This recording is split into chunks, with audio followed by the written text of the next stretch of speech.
Predestination, holiness, and science. What do those have to do with John Wesley? Well, let me begin by talking about predestination.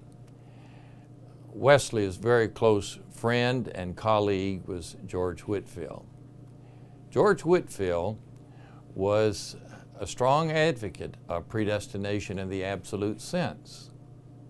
And yet he was a very close friend of Wesley. And let me say at the very outset, Wesley did not consider absolute predestination to be a heresy.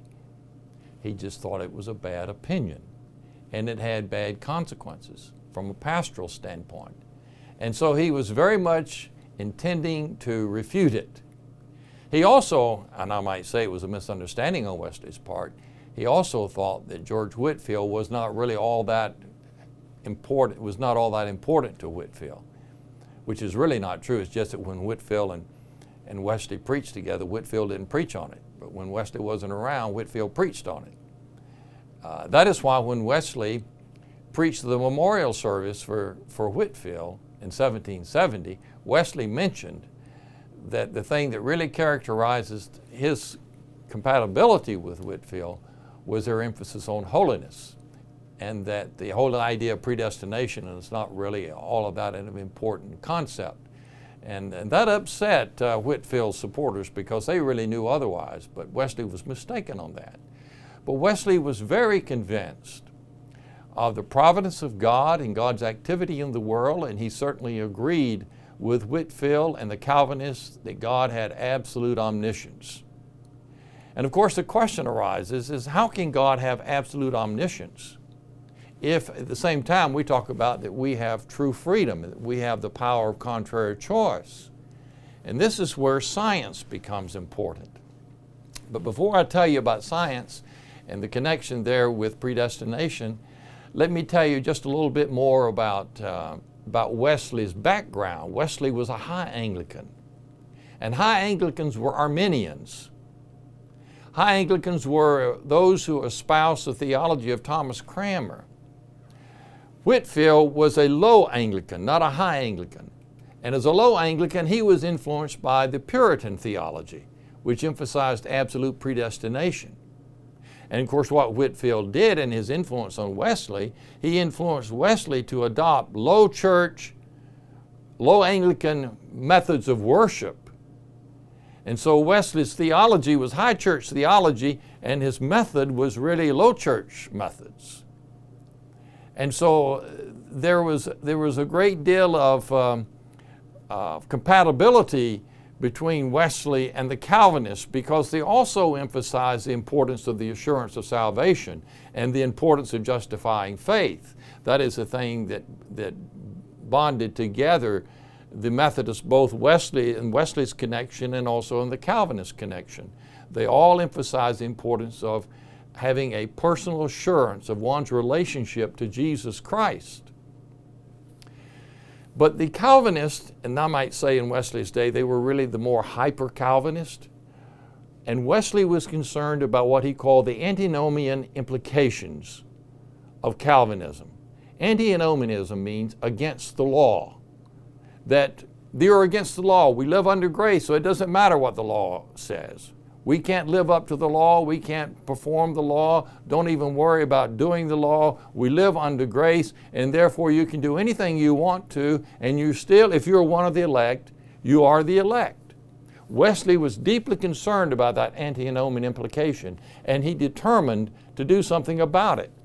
And so he wrote sermons on predestination, in which he argued very strongly against predestination, because ultimately he said that absolute predestination makes God the author of evil, makes God the author of sin, and it makes no point to preach the gospel if in fact everything has already been predetermined by God's will. But Wesley did agree with the emphasis on God's absolute foreknowledge or God's omniscience. But Wesley did not believe that that meant he believed that everything had been predetermined. But rather he said, God knows everything, but what causes God's knowledge is what will be. And not what will be is not determined by God's knowledge. That's a very important distinction. And he espoused one of the great early theologians by the name of Boethius, his interpretation of divine foreknowledge, in which Wesley says, in agreement with Boethius, foreknowledge is really a metaphor, it's an anthropomorphism, it's not a literal statement. God doesn't foreknow anything, that's just a human way of speaking. Rather, God simply knows. God knows everything because everything is instant to God.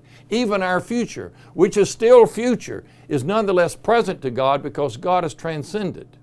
Now, one of the interesting things is you examine space-time relativity theory as advocated by Einstein, and which is universally accepted now in science without dispute. It's in all of the major textbooks. Wesley's concept and Boethius' concept that the future is present to God is a very intelligible concept, because Einstein talked about special relativity and he talked about general relativity. And that means this, that both the size of something and the age of something has to do with speed, how fast things are going. And the faster they go and the faster you get to the speed of time, time slows down and virtually comes to a stop. And in fact, if we could get on a space trip and we could travel into the future, that's what we could do if we could go at near the speed of light. And so time is a very relative thing. And so while things are spread out for us, yes, they're spread out for God too in terms of our experience, but in terms of God's own being, everything is present to God. Everything is full in its realization with God here and now. Of course, there is a before and there is an after, even in God. But even the before and after are present within God. And this makes great sense in terms of space-time relativity theory. So those today who would argue that God does not really know the future are not arguing in a way that Wesley would agree with. And there are many, I'm afraid, Wesleyans who espouse a type of theology that says God does not really know the future. But they have the old Newtonian view of space and time as if space and time are absolute, and time in London is the same as time in some other part of some other galaxy of the universe. And we now know that's not true, that time is all very relative. And if that's true in terms of space-time relativity, why is it not true in terms of the transcendence of God? And if God transcends space, He transcends time.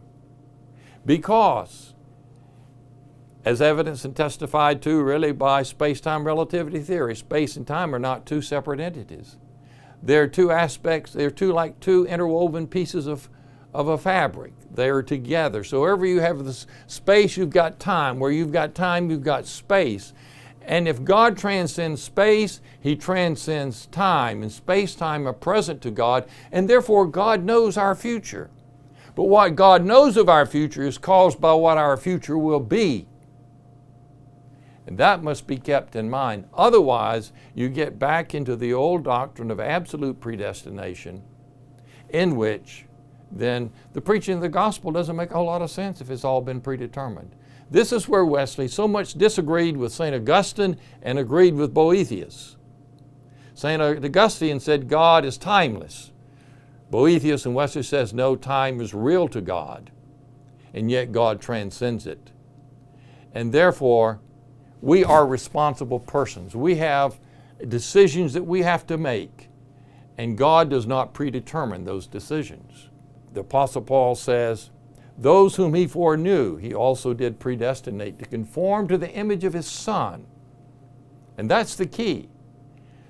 The predestination that God has called us to is that God has provided in advance that all people should live holy lives and be conformed to the image of His Son. And we are responsible for that by responding to the gift of the Holy Spirit and the grace of God.